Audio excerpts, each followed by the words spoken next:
గులాబీ పార్టీ ఎన్నికల ఫండ్ వ్యవహారం అధినేతకు తలనొప్పిగా మారిందట. పంచాయతీ ఎన్నికల్లో డబ్బులు పంచి గెలవాలనుకున్న బీఆర్ఎస్ పార్టీకి నేతల మధ్య విభేదాలతో మిశ్రమ ఫలితాలొచ్చాయి. కేసీఆర్ ప్రాతినిధ్యం వహిస్తున్న గజ్వేల్ నియోజకవర్గంలో ప్రతాప్ రెడ్డి వర్గానికి తమ పార్టీ ఫండ్ ఇచ్చి తమకు మొండి చేయి చూపించారని ఎమ్మెల్సీ యాదవరెడ్డి రాజీనామా చేస్తాను అనడంతో పంచాయతీ రచ్చకెక్కిందట. అసలు గజ్వేలు నియోజకవర్గం బీఆర్ఎస్లో ఏం జరుగుతోంది? సిద్దిపేట జిల్లా గజ్వేల్ నియోజకవర్గంలో డబ్బుల లొల్లి స్థానిక ఎమ్మెల్యే బీఆర్ఎస్ అధినేత కేసీఆర్ కు కొత్త తలనొప్పిగా మారిందిట. సొంత నియోజకవర్గం నేతల్లో లుకలుకలు, సర్పంచ్ ఎన్నికల్లో పార్టీ ఫండ్ పంపకాలపై గొడవలు ఆయనకు చికాకు తెప్పిస్తున్నాయట. గజ్వేల్ సెగ్మెంట్ లో ప్రతాప్ రెడ్డి వర్సెస్ యాదవరెడ్డి మధ్య పార్టీ ఫండ్ డబ్బుల విభేదాలు తారాస్థాయికి చేరుకున్నాయట. ఇరువురి మధ్య డబ్బుల పంపకాల విషయంలో తేడాలు రావటంతోనే మాజీ ముఖ్యమంత్రి గజ్వేల్ నియోజకవర్గంలో సర్పంచుల సన్మాన కార్యక్రమం సభను వాయిదా వేయాల్సొచ్చిందని టాక్ జోరుగా నడుస్తుందిట. ప్రతాప్ రెడ్డి, యాదవరెడ్డిల మధ్య వార్ నేపథ్యంలోనే సర్పంచుల సన్మాన సభ వాయిదా పడటంతో గజ్వేల్ బీఆర్ఎస్ లో అసమ్మతి సెగలు నివురుగప్పిన నిప్పులా రాజుకుంటున్నాయట.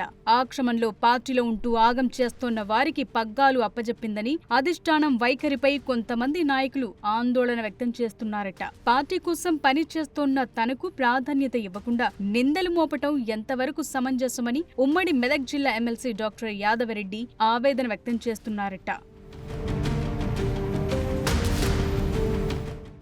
ఇటీవల జరిగిన సర్పంచ్ ఎన్నికల్లో యాదవరెడ్డి, ప్రతాప్ రెడ్డిల మధ్య తీవ్ర మనస్పర్ధలు ఏర్పడినట్లు చెప్తున్నారు. సర్పంచ్ ఎన్నికలకు పార్టీ 2 కోట్లు ఫండ్ ఇచ్చినట్లు స్థానికంగా ప్రచారం జరుగుతోంది. కానీ ఆ మొత్తాన్ని ప్రతాప్ రెడ్డి తన వర్గంలో ఇష్టమొచ్చిన వారికి మాత్రమే ఇచ్చారన్న ప్రచారం జరుగుతోంది. యాదవరెడ్డికి ఈ ఫండ్ వచ్చినట్లు సమాచారం లేదు. అయితే ఆయన ప్రచారానికి వెళ్లిన గ్రామాల్లో నాయకులు, కార్యకర్తలు అడిగితే పార్టీ ఫండ్ రాలేదని చెప్పినట్టు సమాచారం.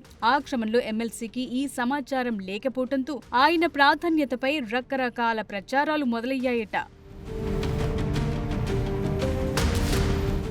హరీష్ రావు ముందు ఆవేదన వ్యక్తం చేస్తూ రాజీనామా చేస్తానని ఎమ్మెల్యే యాదవరెడ్డి చెప్పినట్లు చర్చ నడుస్తుందిట.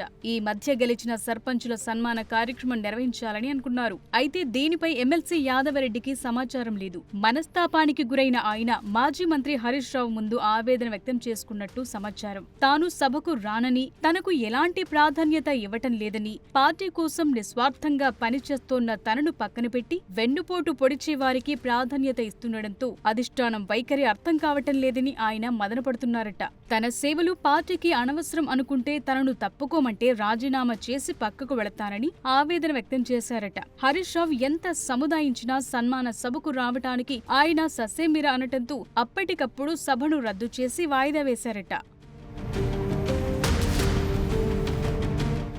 తనపై బురద చల్లే ప్రయత్నం చేస్తున్నారని ప్రతాప్ రెడ్డి తీరుపై అసహనంలో ఉన్న యాదవరెడ్డి హరీష్ రావు ముందు తన ఆవేదనను వ్యక్తం చేశాక ఆయన పార్టీ మారుతారన్న ప్రచారం ఊపందుకుందట. దానిపై ఆయన స్పందించారు. తాను పార్టీ మారతాను అనటంలో వాస్తవం లేదని పేర్కొన్నారు. అదే తన వ్యతిరేకులు బురద చల్లే ప్రయత్నమేనని, పార్టీ కోసం నిస్వార్థంగా పనిచేయటానికి ఎల్లప్పుడూ సిద్ధంగా ఉంటారని స్పష్టం చేశారు. పార్టీకి వెన్నుపోటు పొడిచే వారిని చూస్తూ ఊరుకున్న వారు కూడా ద్రోహం చేసిన వారే అవుతారని అభిప్రాయం వ్యక్తం చేశారు. మొత్తానికి పంచాయతీ ఎన్నికల్లో పార్టీ ఫండ్ వ్యవహారం యాదవరెడ్డి, ప్రతాపరెడ్డిల మధ్య పెద్ద చిచ్చే రాజేసిందంటున్నారు. ఇద్దరు నేతల వైఖరితో గజ్వేల్ నియోజకవర్గం గులాబీ శ్రేణుల్లో అయోమయం నెలకొందట. డబ్బు కొందరికివ్వటమేంటని సర్పంచ్ ఎన్నికల్లో ఓడిన అభ్యర్థులు, వారి కార్యకర్తలు నేతలపై ఫైర్ అవుతున్నారట. మాజీ ముఖ్యమంత్రి కేసీఆర్ ఏకపక్ష ధోరణి అవలంబించడం ఎంతవరకు సమంజసమని ఆవేదన చెందుతున్నారట.